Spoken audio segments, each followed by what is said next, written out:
start the show, y'all. I'm Kat Bine, and this is my show, Cat Calls, that I do every Thursday here on my Twitch channel, twitch.tv/KATB as in boy, E-I-N. Know how to spell it, know how to say it. It's Bine, and it's so fine that you joined me here today because I am very excited for the guest I have. Everybody give a big roaring round of applause for Skream, everybody. Skream. I know, I can't fucking believe it. It's wild. This lad from South London, he has deigned to join me today. And look, we journalists do not come in the business of making friends with the DJs or the rock stars or the rappers or what have you. But when this guy today tweeted the link for today's show and said that I was his favorite journalist in the world, I got a bit gooey because when you are talking about real ones, you have to bring up this dude's name, okay? If you haven't ever seen him DJ, his whole body, it's like he's so into it. I've watched him on Holy Ship. He was like throwing his headphones. He didn't give a fuck. He goes hard. Okay, when he was like 13, he was skipping school to stay home and produce deep, dark records. Literally, he would leave the house, and when his parents came home, he would walk back in and pretend he had been at school all day. And after like a solid month of not being in class, the school called his parents and were like, "Is your son dead or something?" And they must have I'm sure they reprimanded him, but thankfully they didn't reprimand him too much because he's going on 20 years in the business, okay? You making records, playing all-night shows, this guy raging after parties for days and days. He's collected more stories than anyone I've probably ever met in my life. He's only a couple years older than I am, but he's lived about 50 lives. He and his friends Benga, Plastician, Code 9, Hatcha, Youngsta, they gave birth to this grimy, nasty, wobbly sound that, of course, we all call dubstep now. And it's gone on to become so much more than it was when they were just kids hanging out in, like, dark basements in London in the 2000s. But he is, you know, been... He's back, is what I'm trying to say.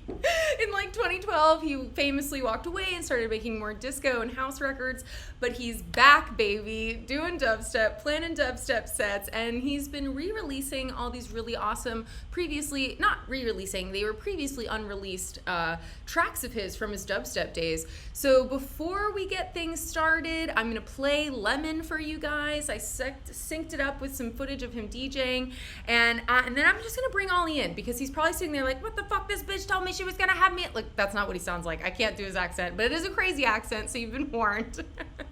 But he's amazing. I'm so happy to have him. I'm so happy to have all of you. Please let me know if anything goes awry with the video. I'm sorry about the technical difficulties in the beginning, but here is Lemon, and when we come back, I will have Ollie. I will have Skream. We'll do it. We'll all scream. Ah! We're not ready for the DJ Skream.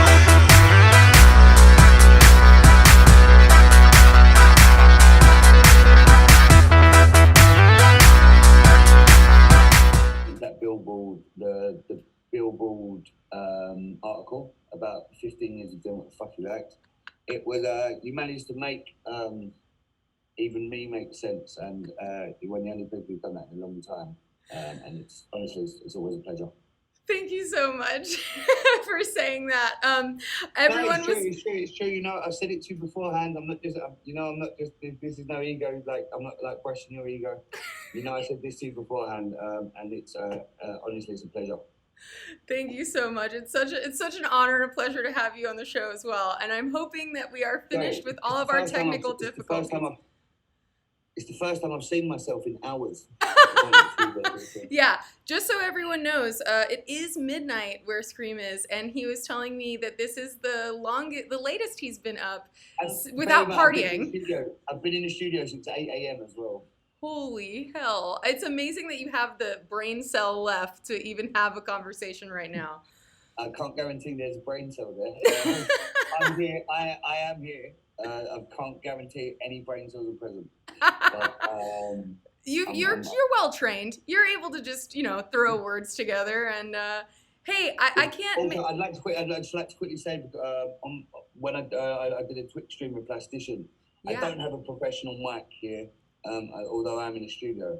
I am using just a mic through a webcam that I had to buy because of lockdown, because of meetings and shit. Yeah. So it's my audio is not going to be the greatest, and at some point some audio file is going to fucking bring it up and moan about it.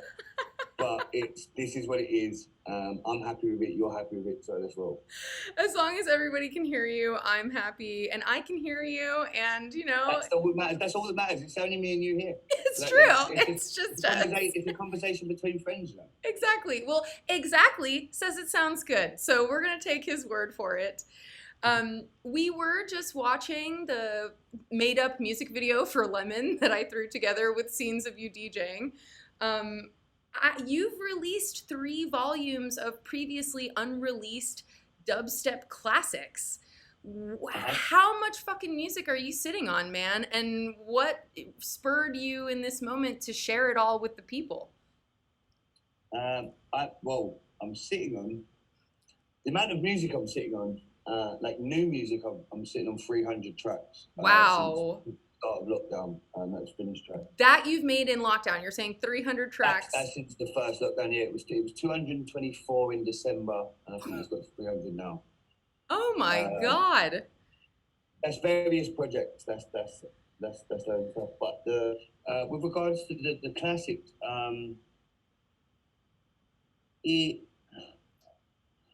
there's been a lot of time, like lockdown as we've had a lot of time to ourselves, right? Yes. And I'm not gonna lie, like I'm gonna be honest, like there has been financial strains at times. I'm sure, yeah. Right. And the classics, I've been releasing the classics for like if anyone's familiar with the Freeism series. I've been doing it for forever. I've been giving away stuff forever. And people have been just begging me for Lemon. That's the song that everyone's wanted because it was my intro. It was my intro for years. It's a tune too. Like it's got such a great groove. I love it. Like luckily, Plastician is he's got everything from ever. And he's the Library of Congress for dubstep. He's just sensible. That's the thing. He's sensible. Like I've got like fucking. I've been locating all my old drives here. I've got like 5 drives that stem back to like 2002, which I need fixing because, like, I never wanted to give Lemon away. I'm fucking throwing that out there now. I didn't want to give it away. One, because it was my signature intro. And 2, because I don't have the original file to take Are You Ready for the DJ Skream off. Oh no! So I just always thought like I would never play a song with someone else's DJ name in. So I was always like, I'm never going to give Lemon away. It's special. But look, times have been very challenging. And time to sell the Lemon stand. Look, well, it is, yeah, but I don't want it to come across like I'm cashing in on anything or whatnot. There was a point where fucking I struggled, a hard time. Yeah. Hard time. It's been hard because I know how I don't know how it works in America, but because I own a limited company, I've had no money. Yeah. Exactly. Production one. And I didn't do the classics. I was very I wanted to do the classic right. So that's why I did the 2002, like I did the early stuff. Mm-hmm. It was like, I wasn't trying to cash in on Lemon. Like I was, all these songs, the songs I have here, they're my history and it's like, I'm proud of them. So that's why I put together the compilations to represent. I wanted the classics one is my favorite because it's a time I was just leaving school, I was just starting college, and I wanted to share it because the thing is, there's all these songs sitting there and like what fucking good are they just sitting there on a drive? Exactly. Actually. And it's one thing when you're hitting the streets and you're DJing all these songs for people and it's this continuous cultural conversation, but then a year of pause, you might as well give the people some goodies. The thing is, it's been the year of pause, which has made me, if everything continued the same, I wouldn't have even thought about the classics and I wouldn't have thought. There's been a massive resurgence of like OG, not like OG dubstep, because it's not even OG dubstep. You know what I'm saying? Yeah. That's the reference for anything. anything that's pre 2014 is OG dubstep. But I'm talking like the shit that like the actual foundations. Yeah. That was why, like, I could have put Lemon out straight away if it was for. I was just doing it to earn a buck. Like, I would just put Lemon. I would just done Lemon, and I would have put Midnight Request on VIP. But it's like, people forget dubstep is in my blood. Yeah. It's literal, your heartbeat. It's the thing that, like, I think a lot of people forget. We'll get onto that fucking the dubstep is dead bullshit. We'll get onto that at some point. You know how much that irritates here. But I want to hear about these early days. I want to hear about. Actually, I'd love to hear about your first club experience. And I imagine it wasn't a club experience. It was probably some fucking dark basement somewhere in South London. But where were you turned on to this culture and this lifestyle? My brother. Older brother? Because if he's a younger brother, I don't understand. No. My older brother, Hijack. He is the reason I like, he had the bedroom next to me. Like, Hijack is a fucking legend. Like, yes. Actually, Hijack is the reason Loafer makes tunes. Like, basically, wow. Loafer used to be a barman when my brother used to DJ in a bar. My brother was a part of Internati Squad with Bailey and Groove Rider and like original jungle crew. He's the reason I know what records are, and he's the reason I know what alternative music is, which is the reason how I got where I did. Like, I got into music because I'd hear him. I used to think it was a fucking like awful noise. I'd hear him DJing in the next room at like 4 a.m. He'd wake me up and I'd be like, take this fucking shit off. I can't imagine how insane and chaotic your childhood house was. Like, your brother's DJing. But the thing is, it was super. Like my mum and dad, like they're legendary people. But like my brother, like, it was. I was familiar with like turntables. My brother had turntables. I used to break into his room. Like, this is before I even thought about music. I used to break into his room and I used to stand on his turntable like I was playing imaginary games on my own as a child, like it was a spaceship, you know. Yes. My first ever memory is, do you remember the box? I don't know if you had it in America. Hell yeah, the music video station. The television you control. Yes, and you can vote for the next song. So yes.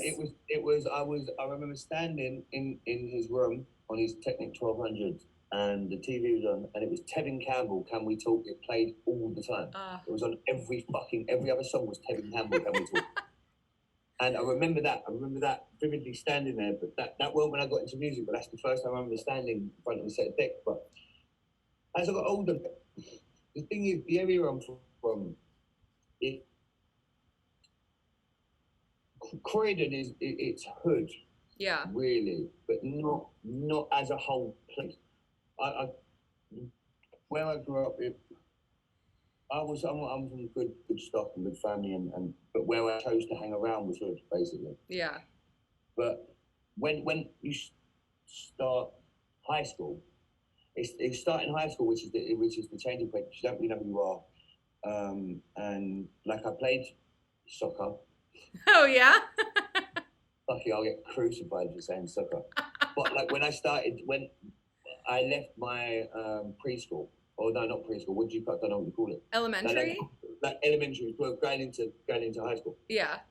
And I was with my friends every day, and I went to a school where I didn't know nobody, and you sort of start to find yourself. And it was around halfway through when I started high school.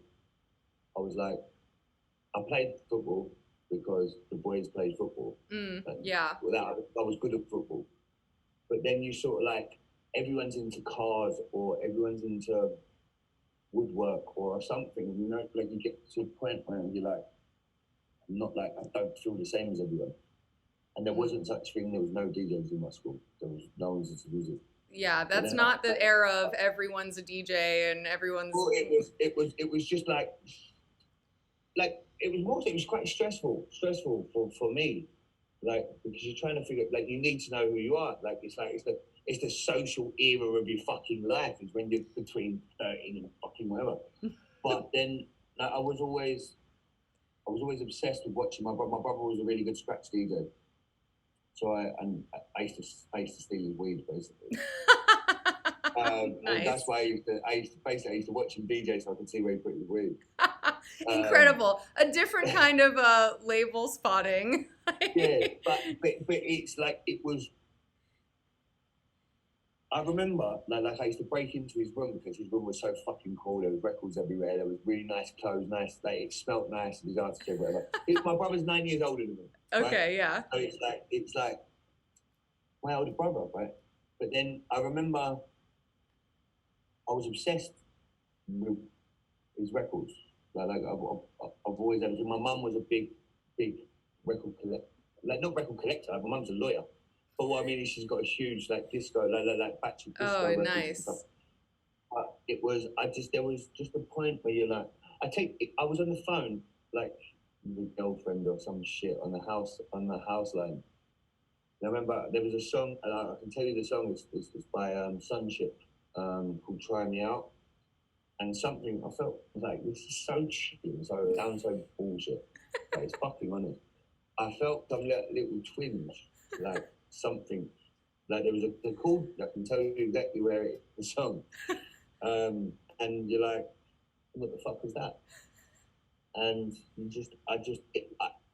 it made me comfortable in myself, even like regardless of what was going on in like the higher social points of your life, which is that, let's say, Mean Girls. It's the latest. That is school, right? Mm-hmm. And then you just find that bit, and you just like, I fucking loved it from the minute I felt it. This is when I was 11, I think, and that was it. But like, it actually was it, and it's like, sounds so cheesy, and I'm not talking shit. Like I'm quite brutally honest. Right? Yeah. But it's that's the bit, and that was where it was because of his room, and then as the years went on, he apologizes, but now all the time, like I used to break into his room when I was learning to DJ. I was scratching all his records, like actually scratching them. Oh no! And he used to put a padlock on his door, and I broke the padlock, and he could not keep me out. As I said, I was licking his weed. Licking weed and destroying his records, man. You were a menace. It was. Like, this is fact. Like, this makes my brother sound like a terrible person. No. He's not. But he said to me, if you fucking break into my room again, I'm going to smash your favourite record. Oh! He bought the records, and I came home from school once, and I could see these bits of black plastic all over the house. No. What's going on? Because it was only, my mum was at work, my dad was at work. So, like, it was just, I'd get home from school, like, I'd let myself in. I'm thinking, the fuck, that was good. And I'm walking up the stairs, and I'm like seeing more bits of black plastic. Oh my god! But to be fair, he warned me. Yes, he did. Like that's a well done. But he's sorry, I told you earlier. I go off on that. It's okay. This is a great story. My brother is the reason. My brother is the reason there is a Skream. Like there's other reason how Skream came around, but like ultimately, like the root of it is my brother. Yeah. That's 11. Because when I started DJing when I was 11. Shout out to you for the ultimate tenacity of like, I don't care who threatens me and what padlocks are placed on the door. This is my destiny. I like a challenge. I've always loved the fucking challenge. This morning, my friend said to me this morning, I was working on a record. I've been making that mad disco shit this morning. Yes. I want to hear about the mad disco shit, by the way. My friend gave me a challenge at 8 a.m. just as I was going to bed. And then that's why I'm still up. But then by 4 p.m., I've had major labels trying to send the record. Love it. Skream's like, I want to use this sample. And the world's like, well, yeah. It's just one more padlock. I've always liked to challenge. My brother will tell you that. Because that was... even when he smashed my records, I still broke into his room every day. You're like, I'll just take your records. You won't smash your records. Like that, yeah, more or less. So I want to know when you Listen, stumbled. I said to you earlier, you have to rein me in when I start going on these fucking random. Okay, I'll do my best. People are enjoying it. I end up babbling, especially with my broken English as well. It's your second language. I want to know the moment that you stumbled on this like whoa, whoa, whoa, whoa sound. I feel that is so iconic to what dubstep is as a genre in this OG dubstep sense, right? And it was so new in feeling. But the LFO sound wasn't predominant. Dubstep wasn't a thing. Like what I'm about to speak about, like there was no such thing as dubstep. Right. So it was at the time, as far as anyone was aware, there was no such thing as bedroom producer. Right. We frequented in the record shop, Big Apple, and I like. Obviously, everyone associates the early times of me and Benga, but it's Skream and Benga was when it came later. Yeah. Me and Benga met via competition, like two boys in the area who made music. But the original, if you listen to, I think there's a DJ Hatchet mix called Practice Hours from 2002. That's where you can hear where.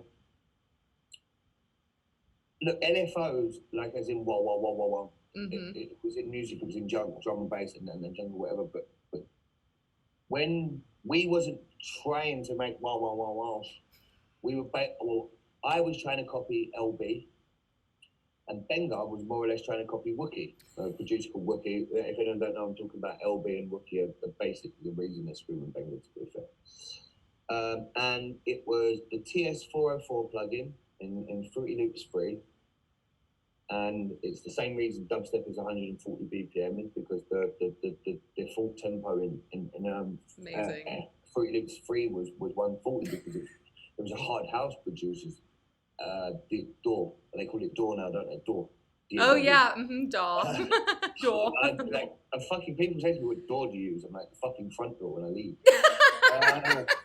But that was it. We were just trying to replicate, and there was. Basically, the TS404 plugin was based on the TB303. Yeah. But it was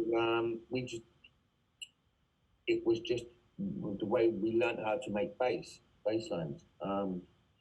Magical time. I think about it more and more at the moment because like we were fucking children. Like we were children, like straight up children. I know. I was thinking about it today when I was in the car driving from my partner's house to here, and I'm just like, these people were like 14. Like, what the thing fuck? Is, though, what the mad thing is, when I say like it's nothing new, they're being teenage producers now. Right. The only reason what defined our sound was we were the only people like in Big Apple Records, so artwork had the studio above. Right. It wasn't normal. Like if you made music, you had a 50 grand studio or 10 grand studio. It wasn't like PlayStation had just brought out Music 2000, which was the starting point for me. This is before I knew Benga. A friend of mine who actually, fun fact, the boy who I first used Music 2000 is, have you heard of Section Boys? Section Boys? Section Boys are like a drill, really big drill. Oh, sick! Yeah. So it was their like they were kids then, but it's their older brother who I see using Music 2000. I was like, it can't be that easy because I don't like the only time I'd see music being made was in studios. Like, right. Looks like a Trudy Stanley Kubrick movie or something. Yeah. Yeah, but then it was like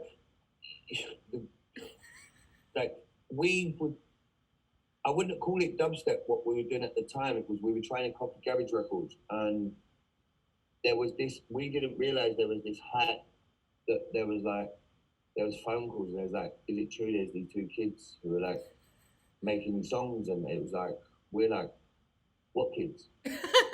Where are they? I'll beat them up. Like you, and then like, but at this point, I still hadn't met Benga.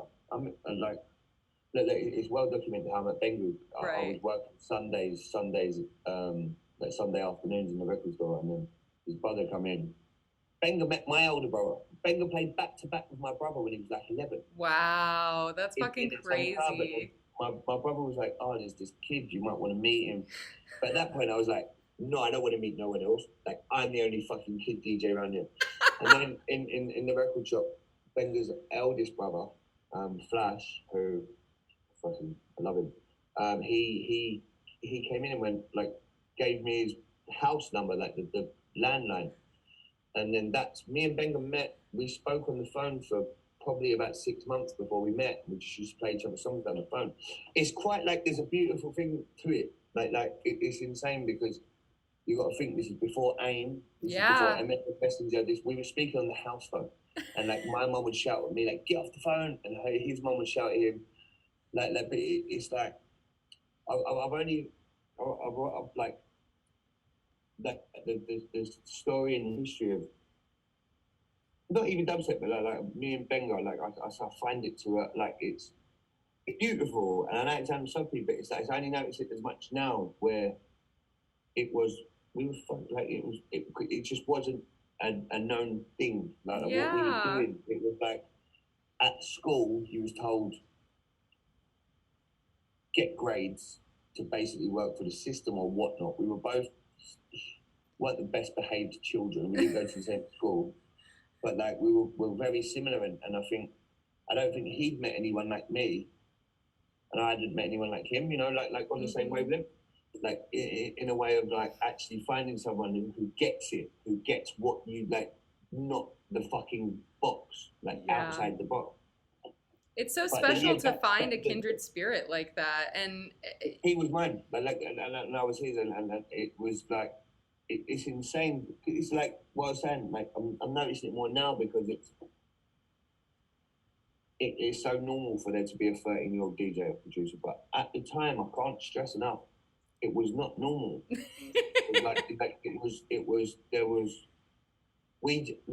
Luckily we happened to live kind of in the same area. Yeah, that is crazy that you happen to both be doing it. If it was half hour another way, we would never have met. And it's true. It's like it wasn't normal. What like we weren't going to school, we was meeting up and was going to make songs. Like it wasn't normal. And like we go DJing in churches to fucking load of drunk kids and shit. Yes, churches, just drunk kids. I love it. Because what it was anywhere where you could have a party. So like proms almost. Like that's the easiest way I can explain it to American audience. It was like not a prom, but it was like kids meeting up in right. It would be like a church hall or a social, what they call here a social club. Yeah. So like generally in an area where isn't a particularly great area, somewhere where kids can go and hang out, and then we do that. And even before we knew each other, it was like it's Skream. No, I didn't want to be called Skream. I used to graffiti Skream, so everyone called me Skream. Aha, graffiti kid. Yeah. But it was like we were sort of known, and then we met. But I was friends with Benga's brother. That was Benga's older brother, who's my age. Benga's younger than me. But it was like it's just fucking mad. Like I've been thinking about it so much recently because it's just not. It's like it seems so normal and easy now. How stuff is, and it just wasn't. It was so. We were so lucky to meet each other. Mm-hmm. Look, I'm not saying anything, but if we hadn't met, fucking the universe would have been quite a different place. That's true. I mean, a lot of people owe their lives to this friendship, this happenstance. It's. Like it was just everything that happened was normal because it's what we've done. But like when you look back at it now, like the influence that the 140 BPM had on the world, like this is years after we started, which I love. I always love seeing it progress. It was like I'd love to hear your take on when things started to expand beyond your little group, right?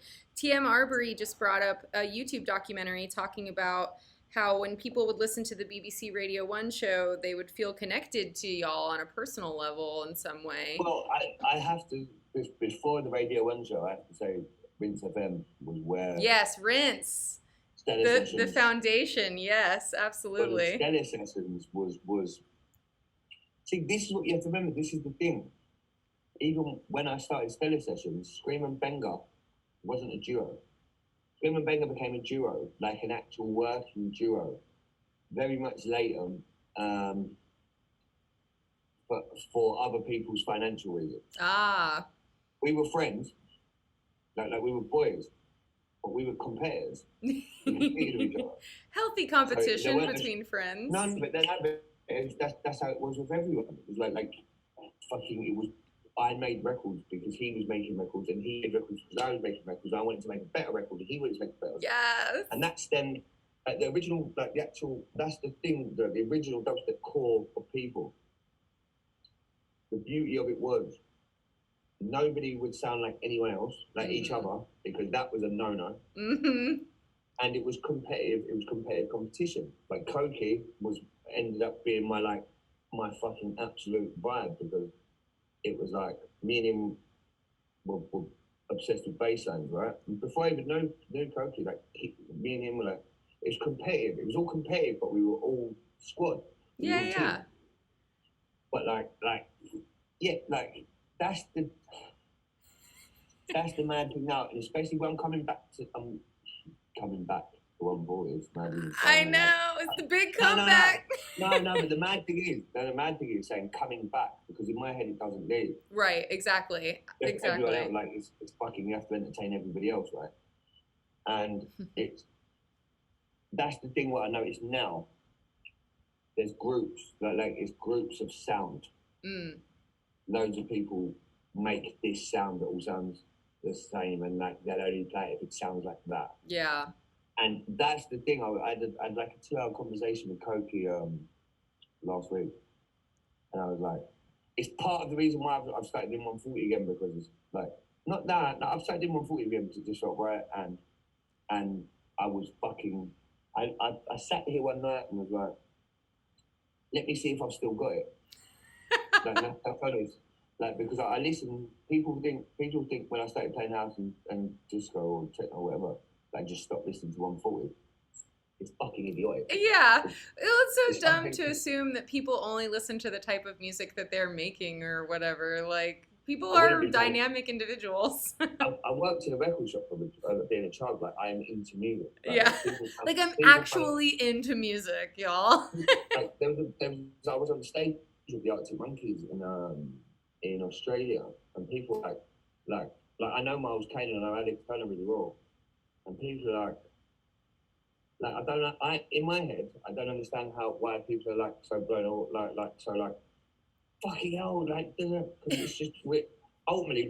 We're all weirdos. Yes, exactly. You're all people who've spent enough time alone to get so good at your craft that you're now on a stage. We're all weird.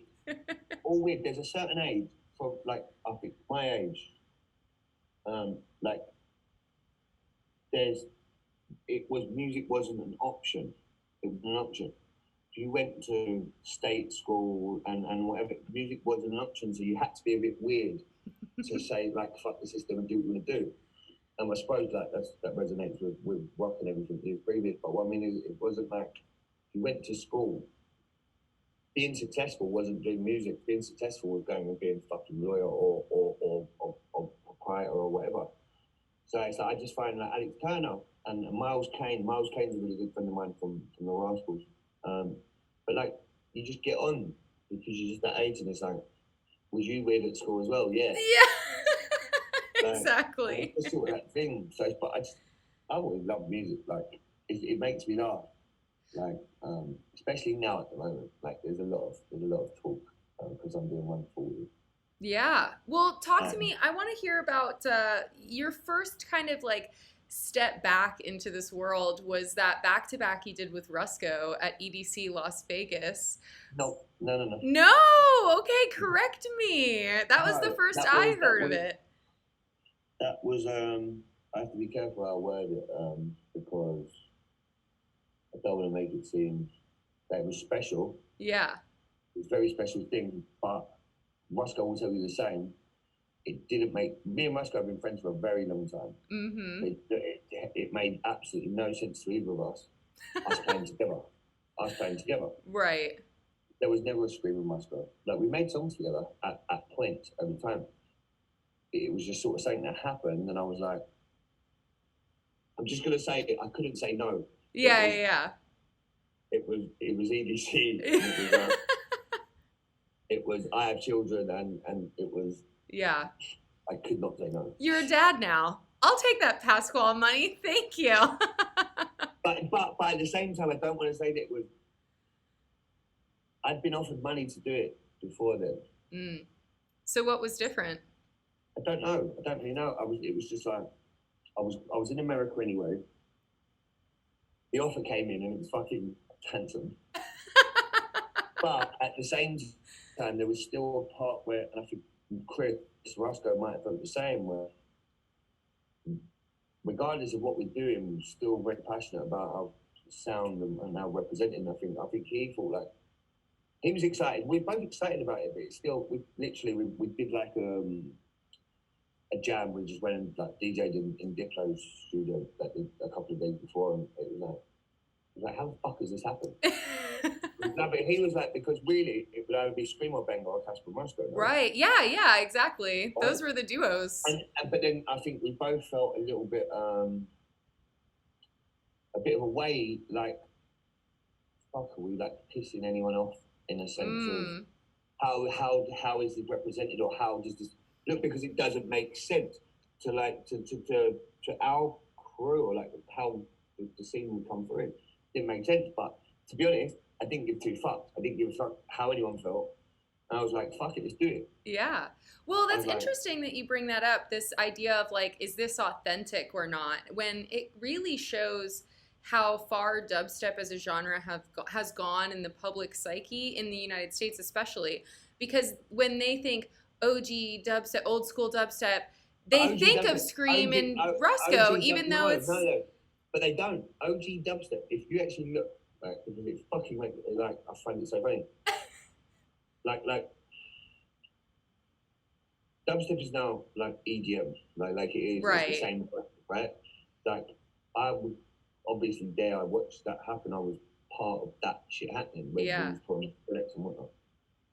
But if you look into comments on what people reference as OG dubstep, that's 2015 or 14. Wow. So, people reference it as like like from what I gather, it's like they think more Cookie Monster. Bless. That's so crazy. I even and like, and because to me, it's like, I OG dubstep discovered is it's like the thing is like the American side of everything up production skills. right. It So, became about sound design. I completely understand why a kid who I'm not saying they're not into dubstep, but like why they don't care about some fucking music that was made on a PlayStation in a fucking forest. Like, do you know what I'm saying? Like I get it. Like, and I've always been very quite realist. Like I understand. When people talk about like bastardizing of the scene and stuff, because there's that big conversation. Right, of course. Me and Benga were very much part of the US scene. Right. Like we toured with Skrill, and like Sonny is my boy for fucking forever. I love him to bits. We wanted to make the sound bigger. We wanted it to travel the world, because that's what we fucking like. That was our thing. Right. It's such a bullshit like thing, fake story when people are like, oh, I don't have interest in my music being heard by people, or like I don't want this sound to. The thing is, but me and Benga, everybody else wasn't like me and Benga. I see. And like, there was no issues or like problems. Like it's the mad thing, like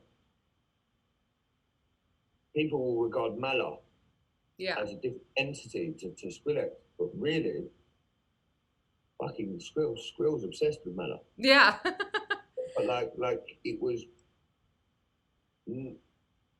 the crowd cared more than the people involved. Right.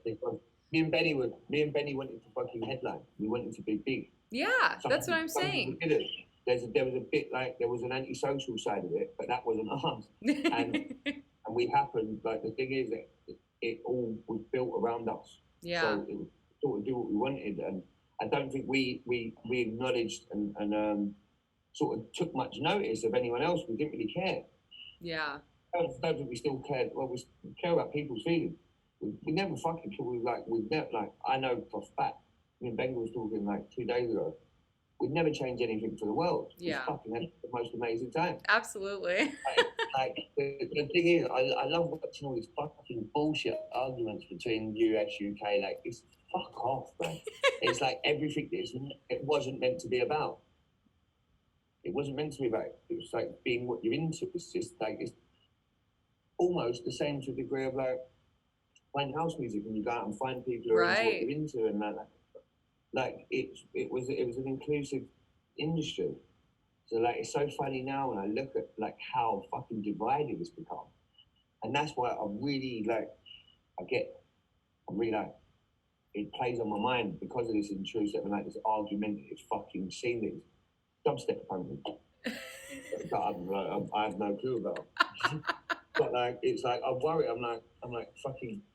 Is it gonna be more hassle than it's worth to be putting out these dubstep records? I'm only putting them out because I've made them. Yeah. I'm not like, the thing is, I have to make a very big point here. I'm not touring dubstep again. Like, I'm not. Yeah. It's not like I am back. Like, this is a thing. I was speaking to my manager about. Well, my manager's not my best friend. So when I say manager, I know it sounds really wanky, but he's my best friend. Yeah. But like, there's already quite a lot of eyes on it, and it's like putting me off wanting, like, I've made the record, like I've got like 32 new 140 BPM productions. So there's going to be a Skream is a Mate coming in like a month and a half. That's no, because the pressing plant, it's going to be a 5-piece vinyl. Wow. I have to, like, I literally was meant to finalize the track list this morning. And then you got caught up making a disco banger. I've just realized what the day is. Yeah, but that's coming. But like, it's become so like so much eyes on me fucking doing it. Like, right. Like the records aren't groundbreaking songs. They're just Skream records. They're like, right. They don't sound like anyone else. They sound like me. And that's all there is to it. But everyone's gonna go, oh, he's not as advanced as this sound design and whatever. It's like, I don't really give two. I don't care. Maybe you should name. Well, you're gonna name it Screamism 8, of course, but maybe you can subtitle it "Not Groundbreaking Records." Let's not confuse people. Fucking hell. We don't need any more like fucking subgenres, you know. No, but the thing is, the records are really good. Like, I'm sure that they are. No. What I mean is, like, they sound me what people would not expect. Like, I've got some other stuff that's 140 that is not like what people say is a Skream record. They'd say it's more like a techno record. But there's stuff on Skream is a Mate which is heavily influenced over what I've done, because you can only influence yourself by what you do, right? Exactly. Well, I'd love to hear you kind of bring everything that you've experienced and everything that you've created and put it together into a cohesive sound of where you are today. I mean, it's a representation of your brain. This is just like exactly what you said there is the reason why I've been making 140 again, because for the majority of last year, so when lockdowns, like, it's so mad saying lockdown. Like, yeah. Like some fucking movie. But I was making a lot of electro pop when the gigs stopped. I love pop music. Like, I'm fucking cute. I've always loved pop music. Yeah, my friend has a great term for how everyone's coming around to pop music. He calls it poptimism. Well, but the thing is, It's like not dirty anymore. well, it was like fucking in the 60s and 70s. No one said pop. It was just popular music, right? So I've always been obsessed. I was obsessed with bands, like boy bands, like bubblegum pop boy bands. Right? Hell yeah! What's your favorite boy band? Who's better, NSYNC or Backstreet Boys? No, I'm from UK. It's E17. I'll take that. Ah, okay. Fuck these Americans. But no. But it's like that was like it was that the equivalent of that in the UK was E17. I'll take that. Okay. But I, luckily, when everything happened last year, like I'm so happy that I've always been into a broad spectrum of music because you can't make club records with no clubs. Yeah. So luckily, obviously, where the Magnetic Man stuff, like I was writing songs and stuff. So I was writing a lot of it for pop, but remixes. Like I don't even remember.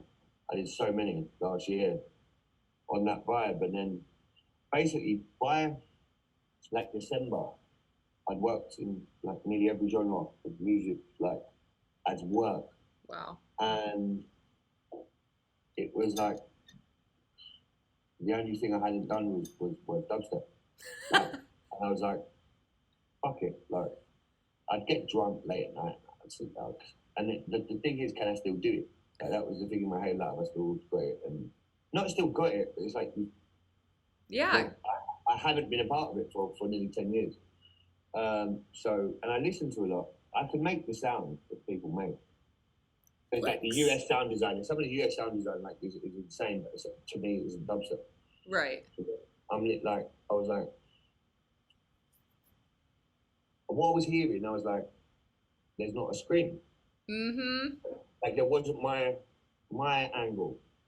So I just started writing some stuff, and then fucking what happened? There was I ripped one, and then it was like dominoes falling. I was like, and unplug the well.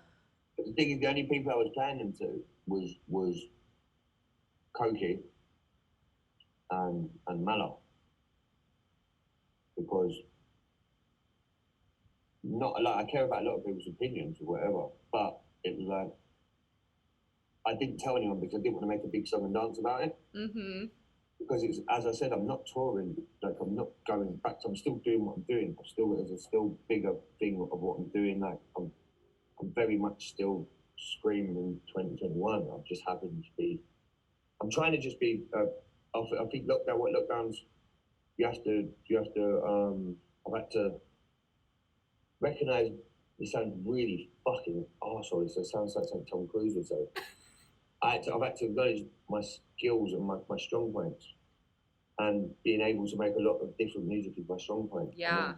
The only thing I was making like rock records and indie records. I was like, fuck it, let's do it. But I didn't want to make a big thing about it because I know how much press and stuff, and it's not fair.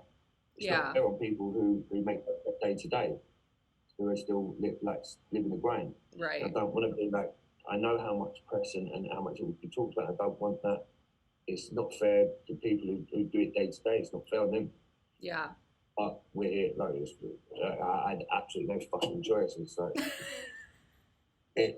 I did the Royal Albert Hall, so the Fabric Royal Albert Hall set. Yeah. Yeah. I was watching that. I made all of that in January. I made the whole set. Really? So that's a lot of these records that you're talking about. No, there's 20 after that. Wow. I did them. I found out, like, I knew about the Fabric gig. Yeah. There was never a date confirmed, and on like January the 3rd or something, it was like, oh, it's in 3 weeks. So I basically made that set in 3 weeks. Wow. Because I didn't want to. I'm not about classics. Like I ain't gonna play a classic set. Like there's special times we do it. And it's because it's celebrating of that, but I'm not. There's absolutely no chance of getting stuck in fucking 2 days. Wow, that's sick though. Shout out, like just putting some new shit together for. Well, because like, what am I gonna do? Like fucking. I still want to impress the fucking boys. Like, I'm still flexing on the crew. They wanted. regardless of what I do, I'm still from dubplate culture. Like, I want to fucking turn up and do what I fucking like. I'm playing shit that no one else has got. That's what I'm from. Yeah, I was gonna say, like, I love watching you DJ. It's like you DJ with your whole body, like everything that you're saying about how you. Have the rhythm. Well, no, but like you clearly. Okay, that was very close to what happens.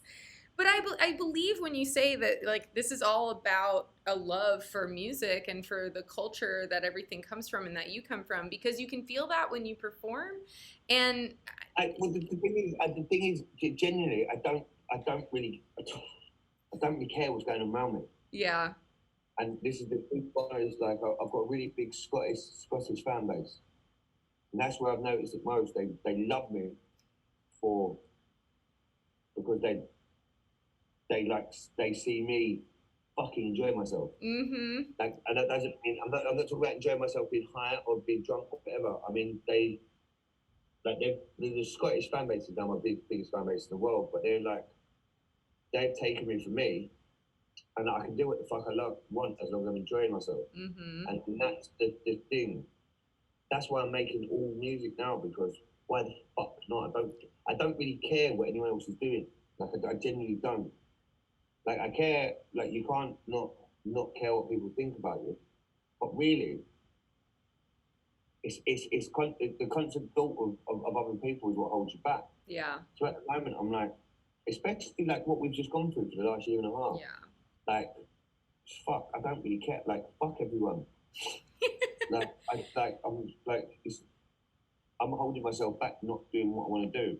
Yeah. Well, if this year has taught us anything, it's to grab life by the balls, I think, and 100%. be appreciative for every second that you have to do what you love. Every single party I go to now, I'm going to be dressed up. I'm going to be fucking, like, there's no holding back now. Yes, I can't wait. There's going to be glitter, there's going to be fucking, like, fucking, we're going in. But I just, like, that's the best thing. Like, I'm really going to, fingers crossed everything goes back to normal. I'm genuinely going to miss this the last year and a half. Like, I've been with my baby every day. Yeah. With my wife every day. I've been in the studio. I feel I'm the best producer I've ever been, and that's because I've had some time. You know? Yeah. Like, time is a precious resource, and when you're spending, God, your whole life, like, you've literally spent your whole life in this crazy party to party. The longest break I've had since I was 16. That's nuts, man. And at the same time, it's very disorientating. But it's a fucking, like I can leave coronavirus, like, feeling pretty proud. Like, I know what's going on around me, and I can almost fucking put my house on it. There's no one who's worked as hard as me throughout this. Like, I've gone for it, and I feel really proud. Like, you should. Like, to do it. The bit is like I've impressed myself, which I'm quite not impressed myself. Not like I've done anything magical, but like I've really enjoyed it. Like, yeah. I've really enjoyed making all sorts of music, and then it's why it always baffles me why people were so shocked when I stopped playing 140, and because it wasn't a surprise to anyone who like, it wasn't a surprise to Mallow, it wasn't a surprise to Koki, Lofa, Hatcher, right. Benga. It wasn't a surprise to anyone. Well, also, could you imagine being beholden to one thing just because it's what people know you for? Like, this is the thing, and then like it's why I've always been so pissed off about that fucking. I don't know how. I know the online press. With the Dubstep is dead thing, but what you have to remember, I played in New York. right. We did a celebration of the roots of Dubstep. Right. So there was, and it was the first time I said this the other day on Twitter, and I'd never said it before, but I did the interview that came out, the interview that was then said, I said Dubstep event. I was surrounded by my contemporaries. Benga was next to me, Mallow was there, Koki, but like, everyone was there. Nobody's ever heard me say that. Like, and it's it's more annoying me because there's people close to home who like fucking treat me different. I landed in London that morning and we were waking up on the plane. And I had a text, no example. Example texted me and said, "Bro, what the fuck have you done?" I'm like, "What are you talking about?" By the time I turned my phone on, I had 100% battery. Within about 10 minutes, it went to 0. That's insane. I literally came out of the airport. Like, this is what's fucking mad. Like, thinking about it now. I came out of the airport. I bought a newspaper to get in a taxi. Opened it, and it was like Skream's as Dubstep is dead. Jesus, that's like a nightmare movie scene. But then there's the other thing is that I'd spent the previous 10 months progressing my sound to change. Yeah. I was moving, like, the end of my sets were dropping to 130, and I was doing it, not sneaky, but I was doing it so people came with me. It fucked all of that up. Yeah. And it was like, I ended up with in a year of arguing with fucking idiots. Like, people going, "Yo, man, you're saying fucking Dubstep is dead," but I'm like, "Fuck you, I am Dubstep." Yeah, exactly. Like, I don't mean that in an egotistical way, but like when people there was like really heated, like people trying to fight me and shit at places, and you're like, that's crazy. Like I'm down to fight or whatever, but like don't fucking try to fight me saying like, "Yo, like what have you said about Dubstep?" I'm like, bro, I am Dubstep. Like that was the thing. Yeah. Not I am Dubstep. There was a lot of my fuck. Right, but that's who you are. Dubstep, but like, it's the core unit. You know what I mean? I still get pissed off, and I tweeted about it the other day. I think I had a few glasses of wine, but like, it was just like I'm sick of like. I still see, like, when I play 140 stuff or whatever, like, I still see didn't Skream say Dubstep is dead, and it's like you have absolute no idea. Like, it's like the kids at school, like it's bullshit. Anyone who believes it, right? It still pisses me off because as I said, it's in my DNA. It's like I'm very proud. I didn't let it leave. Yeah. I just it was a turning point for me. So it still pisses off. Right? I'm still I'll still throw down. Man, have you ever actually run into that journalist again? I feel like we might have heard about it be broken legs. I don't know. I've said, I'm not going to say this because it's true, but he knows, like, it's on site. I've very much said, I've said before, like, fuck you, like, don't ever come there, don't ever come in there again. Yeah. It's not that. I don't, like, look, luckily, because of my social, like how I am socially, I was in the music industry since I was like 13, 14, so like I can deal, like I know people, I'm good with people. Yeah. But this fucking idiot, it's like, it was celebrating that. Yeah. It's not me, the Malin, it was time. like the crew, and we were like, it was very much celebration of Croydon, and that interview came out of it, and it was just like, fuck. Like, and it whether we like it or not, it affected a lot of people. Yeah. Because where I was the forefront, it questioned the scene. And that was what I didn't like. Yeah. Because it was like more people spoke about me not doing it than talking about people who were doing it. And that's what like I really didn't like that. And that's the bit that hurt. And that's the bit why I get so angry when people say, "Oh, Skream said Dubstep was dead." It's like, it was my friends, well, they were all still doing, like, they still do it. So it was just that was the thing that hurt us, like, all the time. And that was why I get so angry, like, with it. Yeah. How does it feel right now, though? You made a mention to me before we went live. We had our little practice call, and you said you have a track coming out this Friday, tomorrow, or very soon with Yeah, it's out now. Oh, it's out now! So we can say you have a track with Must Die. That's very exciting. And that is kind of bridging all of these worlds and these eras. And so how does it feel to be like Grandpa Dubstep and Three generations of dubstep, apparently. Yeah, that's what you heard. 3 generations of dubstep. What does that feel like? It was 3 generations. You're counting on your hands, like, well, I've been doing it for 20 years. Yeah. So, but, like, that that collaboration came around, that is alcohol and social media. I love that.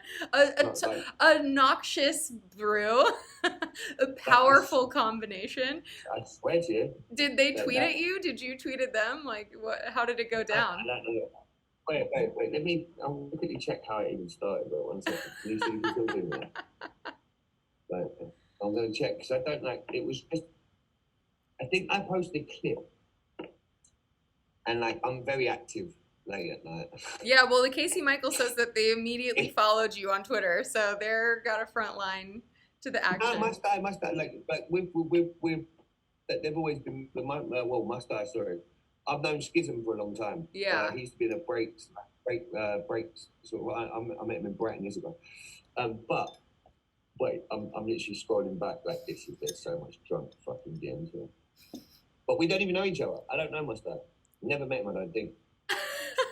Right, so it started. Oh Lord, did people get? Oh, right. We're going directly into the DMs. That's the kind of content you get on Cat Calls. I said congrats, and he said likewise, dude, what a joy. I said, oh man, it's just keeping me saying. Oh, because I think he's referencing. He's talking about like a 140 clip I posted, and then I said the only thing keeping me sane is having a home studio.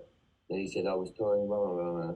And then somehow, I don't know where. I can't find the point where it happened. Like, I'm looking. It was an accidental collab. No, I'm gonna get to the point where it actually started. I think he asked. Oh wait, here we go. Oh no, he sent me a clip. He said, "Cool or whack?" Cool or whack? Yes, that is the question. I said the intro is sick. I said, can you let me like try and have a go at doing the drop? And he said, what? Like, you mean jump on a tune? He's like, my album's out in 7 days. If like you're down, and I was like, yeah, fuck it, let's do it. And then let's go. What do you need? I said, send me the drums and I'll smash it. Damn. And then that's that. That's incredible. He must have been on the other side, just like. But yeah, but it's like I like the thing is I just love making I'm so in love with making songs again. Like, yeah. I can't really like it won't do it justice me saying how much like I'm originally like as much as I started DJing when I was 11. I'm like it's production was my life, and then I think where you fall into touring. I toured non-stop since I was 16 to so much 16 until not until now, and I've just found my love for making, like producing and understanding. Like I'm finding it's taken 20 years? No, wait, 11. So it's taken me 23 years. I can now I can hear things in my head and do it. Like it takes a long time to be able to do that. Yeah. So like I'm really like I'm fucking financially I'm fucking miserable. But, well, creatively, I've never been better. like honestly, it's just I would fucking welcome a lockdown again, but it's not anytime soon. You could impose a lockdown on yourself, maybe. 6 months on, 6 months off. I can't remember who it is now, but there's someone I was talking to that does a 6 months on, 6 months off sort of situation. I don't remember who now. Yeah. If anybody who earns fucking about $1 million a set. Okay, true. I guess that's fair. You gotta feed these babies. I've been in the grind, like I've been in the system, like the cycle. Like, yeah. I probably should have been more financially successful than I have been, but it's because I never made money to make music. I never made music to make money for it, and I think that's like I still today like I still don't grasp. I don't look at it as business. I look at it as my life. So you're not dropping any NFTs anytime soon, is what I'm hearing. I am, yeah. Oh, you are.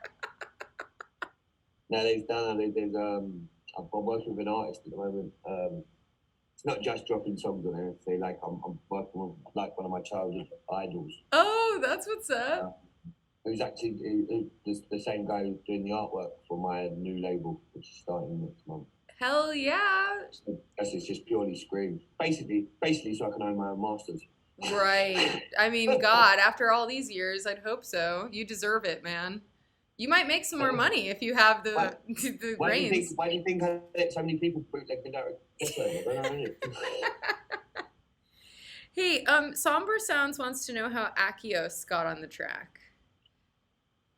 So it was Akios and Mustai's track. Oh, okay. So you were actually the one who hopped on. I was the feature. Yeah. I didn't I wasn't aware of Akios at the time. I just as I said, wait, I'll put it here. He just said, "What do you think of this?" And I was like, "I think I could do a better drop."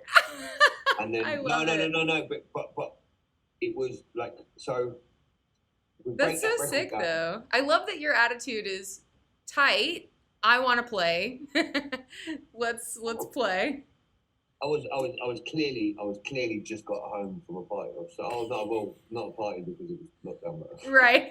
But it was so that if you break that record down, I don't think Akios or Mustai will mind. But the intro originally, so the second drop is me. Okay. I quite like it. Like originally, I did a whole drop from the main drop. I sent them like 3 minutes of bassline, and I rebuilt the song, and then it was their song. I got carried away, but then the second drop is Skream, more or less. That's so sick. That's my big down in there. But I quite like how it's become because it is 3 generations, I guess. Yeah. 3 generations, man. I'm only 34, dude. I know exactly. What is the generational cycle of a genre? It should still be. We're all one every generation. 10 years. I just thought there was the cycle every 10 years that like things come back round. You know? Right. Exactly. But yeah, actually, like I wasn't familiar with Akios. I've checked his stuff.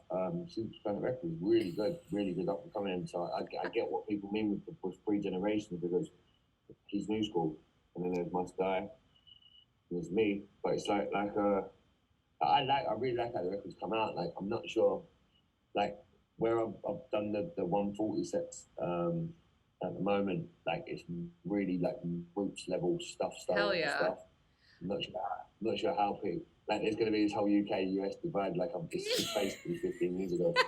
It's going to be like me touring with Skrillex again. People are going to be like, "Oh no, that's not what dubstep is." It's like, "Fuck you." Dubstep is whatever I say it is. I'm fucking Skream. The only thing is, I've spent so much time over the years of people telling me what is and what isn't dubstep, and it's like. Next time I chat with you, I'm gonna come prepared, and we're gonna play a game. Is this dubstep or not? And I'll be like, "This apple." But the thing is, like people are deadly serious, and they're like, yeah, that's not dubstep. I'm like, oh, what is dubstep? Because dubstep is just a name that was someone else called the music. Yeah, it wasn't called that originally, anyway. It's called fucking noise. It's called fucking noise. That's what your mom called it. No, but it was like I just love it. Like I remember playing with Rusko in Chicago. No, I went to meet Rusko. I played Lollapalooza and Rusko was playing I think it was the Green Dolphin in Chicago. The Green Dolphin, I think. And I was with Chris, and then like some kids were like, "Who the fuck are you, man?" I'm like, Oliver. Yo, that's Rusko, the king of dubstep, and you're like, I was like, I'm with Rusko, but like I get it. Like stateside, you smashed it. It was like. Kid ended up going, like, you don't know shit, you don't even know who he is, you don't know nothing about dubstep, you're just like, I was laughing, I was fucking high as shit as well. And I was just like, I think I'd taken acid at Lollapalooza or something. You'd wonder if you made that up. I'd be sitting there like, is this like a figment? He had like a real Jersey attitude, but he wasn't from Jersey. So, he was just like really aggressive, like young fucking bro. Like, you're fucking like, tripping balls, and I was just like, I can't even start this conversation. So I ended up probably beat me up. That's like the best story I've ever heard. Thank you for sharing. There's so many better ones. There's so many better ones than that, but I'm not sure. I just wanted to give you the compliment that Glenjamin's in the chat, and he says you still look good. Oh, thank you. It's fake teeth. fake teeth. I bet they're wooden. It is. I wanted to ask. There's a reason. This is only waist up. Because you're not wearing any fucking pants. Come on. Who wears pants in the studio? No, but Wait, I want to ask you. When you play, you're scheduled to play this set at Hard. You know, we're hoping that it all happens. Are you gonna play all new shit? Is that the energy you're gonna bring? No. Oh, fuck! What did I just drop? Sorry. The bass. I think it's my fucking. No, it's not. No. It's not. They've asked me to play an old school set. Okay. So, it wouldn't be fair for me to do anything else, really. But wouldn't it be hysterical? No, I'm just kidding. If they've asked me to do something, I've agreed. So yeah. It would be really unprofessional for me to do anything. No, for sure. No. Do you enjoy like getting the chance to spin those old records though? Is it like a fun nostalgia trip for you, or? Yeah. But no. Like the thing is, it's like what old school is to some people isn't old school to me. Yeah. So it's peak of my dubstep career. Right. So it's not like if I went and played like an old school set, I'd clear like 5,000 people in 10 seconds. Like, so it's that's the only thing with me when it's like I'm not ultimately playing. If I played in London or Croydon and someone asked me to play old school, like an old school dubstep set, it would be more garage, really. Yeah. But it's look, I'm happy to be booked to play a show, and I've been asked to do something, so I'll do what they ask me to the best of my ability. You know, I know that sounds a really like fucking professional answer, but it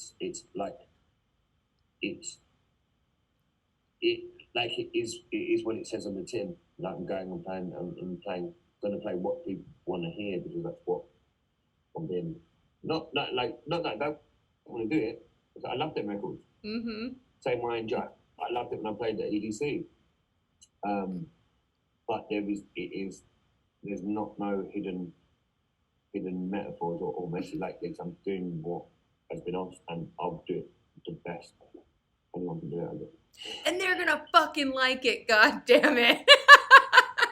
They're gonna eat it up, these kids. Hey, it's just like you said, no one's been to a fucking party in like a year and a half, so.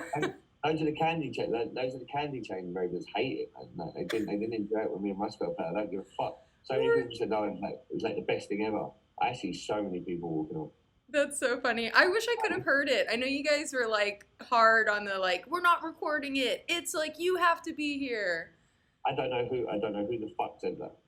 Okay, well, I would like to hear it if it exists. I know because I only found out after. Oh, really? I was like, "Where's the recording?" It's like, "No, it's no recording." Oh, boo. It's like the thing is, it's not like we did anything. It's not like we played any records that aren't on Spotify. You know? Right? Exactly. Yeah. Sorry, I'm not putting it down or nothing. But like as I said, like the way I'm doing it at Hard it's playing something that people want to hear. Like it's what it is. So like I didn't really understand what we're called. I'm not sure. It might possibly was Rusko said it might have been my American management side. I don't really know. I didn't tell nobody they couldn't record it. Like what I feel like an absolute fucking twat saying that you got to record this. I'm not fucking mad. No.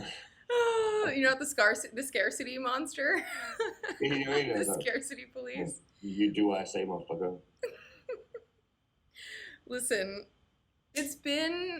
you were correct in guessing that we would go over an hour. You must be a wizard. But it's been such a pleasure having you. It's wonderful to chat with you, and I know that our conversation did end up veering very heavily towards this dubstep realm of like Look. As I've said before, I'm I am like the same way people want to. That's what people like. Not people want me to talk about. We're not talking about it for like because it's like what's edged on our face.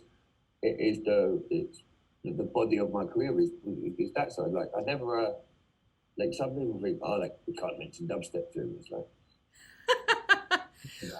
like I don't like. It's I understand it. It's not like I'm not gonna go. Oh, you can't talk about the first fucking 15 years of my career. Right. If there's anyone I'm not, like, I could never imagine you being a person anyone has to walk on eggshells around because you shoot it so straight anyway. Like, what are you going to do? Just tell someone to shut the fuck up if you don't like what they said? My toilet seat is different. Your toilet seat sits different? I'm not a straight shooter. No, but like, but I like it's, look, again, I'm like making music and stuff and everything I do it's not my job.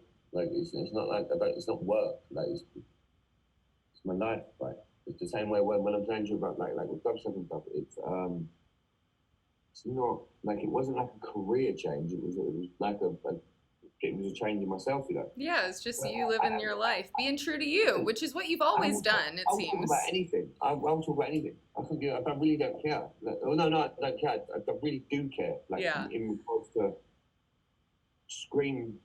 Let's separate Oliver and Skream. Skream. There is no separation. It's like it's. This is what I've done since I was a child. You know, so what you see is what you get, people. Skream is just Skream. There's no mystery here, you know.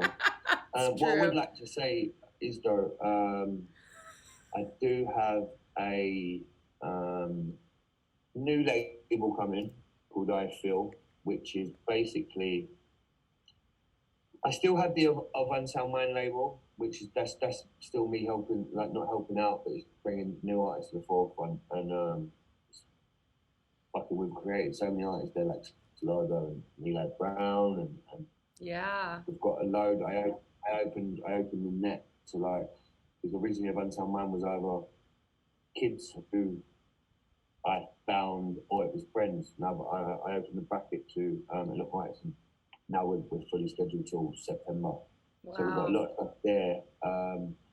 Then there's the I Feel label, which is now going to be like the exclusive place of original Skream music. There's such a backlog because of COVID. You said 300 songs, sir. Well, yeah, but there's before that. I did the essential mix, right, which was all my productions last January. So I still need to release all of that, and then each release will have someone I'm a fan of will remix it, but ultimately it's a Skream. So I can own my masters. But there's that. So it's as much as this is what I was saying earlier, that I'm not going back to dubstep. I am making dubstep again, and I'm making it a lot. There's a lot to come, a lot. But I don't want to get anyone's like seriously not getting anyone's hopes up. It's not. I'm still doing my thing is still what I'm doing. Yeah. But I am making records again. But I don't I don't. No expectations. But there's a lot of like Skream coming back stuff. It's not coming back. It's just writing stuff that's in 140 region. Yeah. I'm writing straight up dubstep as well. but it's everything is still very much how it has been. It's just I've had the pleasure of having time to divulge. Yeah. But yeah, it's it's like there's no BPM anymore. It's literally like I am literally just Skream like across all tempos now. Like, yes. Whereas, Skream across all tempos. I would buy that T-shirt. Well, sounds like fucking like a Pornhub fucking T-shirt. But it's I'm very much Skream is.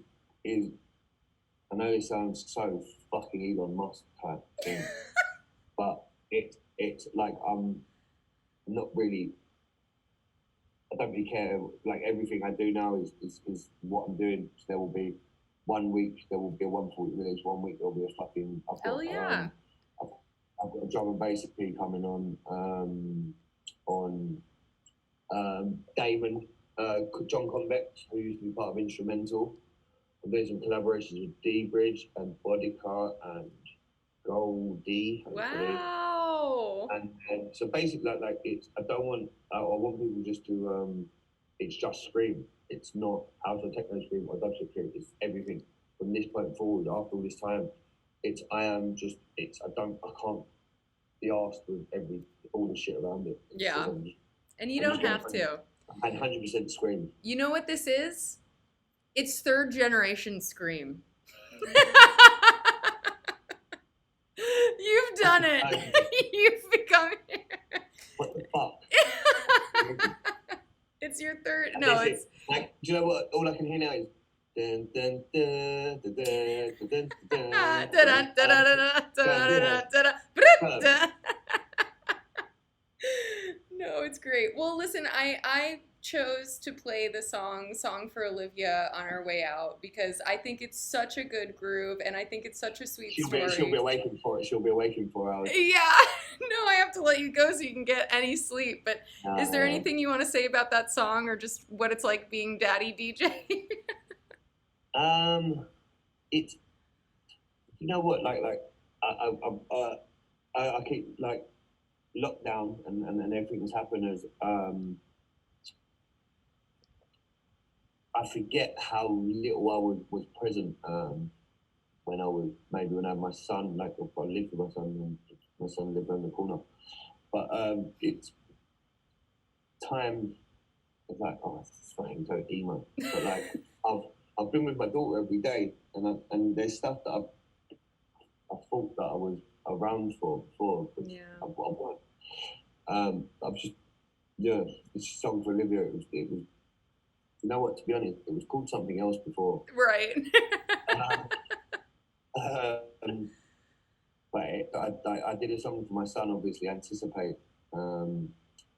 And then I thought, fucking, she can't grow up and I haven't made a song about her. Now you have to make a song for all your kids. Well, no, but then you know, right? You know, right?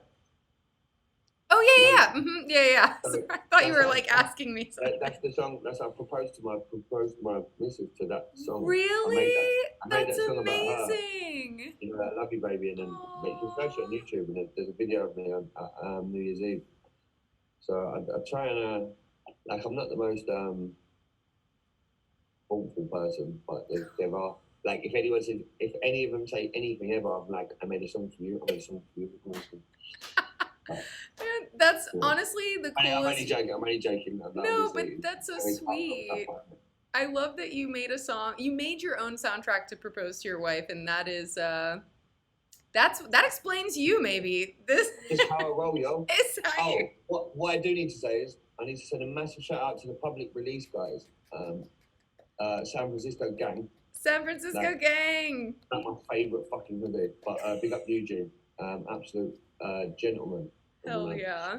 But and also fucking please check out all the public release stuff. Yes. And all the feeding releases. Like I don't work for them. This is not a sponsor. I'm literally a huge fan. So I'm like I messaged him before this game. Yo, I'm repping. I'm not even quite through. But that's awesome. Yeah. Well, Skream, such a pleasure. Thank you so much for chatting. I wouldn't have done this with anyone else, and I, you know, I've stressed that before this. Thank you. I hope some people have joined us. Yes, I think some people have, and I will put this up on YouTube, and I will send you the links, and I'll make a little clip and stuff. I will share it. I will put it in the sky like that. I'm so excited. And you're welcome back anytime. I know you could just talk for hours and hours and hours, so I'd love to have you again. Don't fucking say shit like that. That's like someone who says, yeah, you're always welcome here. I turn up at the house and fucking anything. Well, everyone's saying that they enjoyed it. When I said earlier it had been almost an hour, they were like, let's go for 3, but you have to sleep. I told you. Do I? Says who? You're not my boss. All right. Well, cheers to you, friend. Cheers. Yeah. Well, I've got this really shit fucking, like, I had to buy this webcam for like the Zoom meeting. Yes. It's a bad one I got off Amazon, but I'm gonna try not to break it. So. Cheers. Fuck! I broke it. No, you did not. Listen, absolute pleasure. I'm here whenever you want to talk. I think you're fucking amazing. Thank you. You're amazing. Keep going. There's not many like you left. Thank you. I will keep going, and I have some fun ideas. I'll hit you up about some fun ideas in the secret time. That sounds so fucking bad. You know that, right? No, okay, well, not like that. I'm joking. I'm joking. Not like that. I'm joking. I'm gonna hop on your track. I'm gonna be like, yo, good or whack. I don't care about anything. Do what you want. All right, man. You have a great morning. Thank you so much. Great. And yeah, Speak to you soon.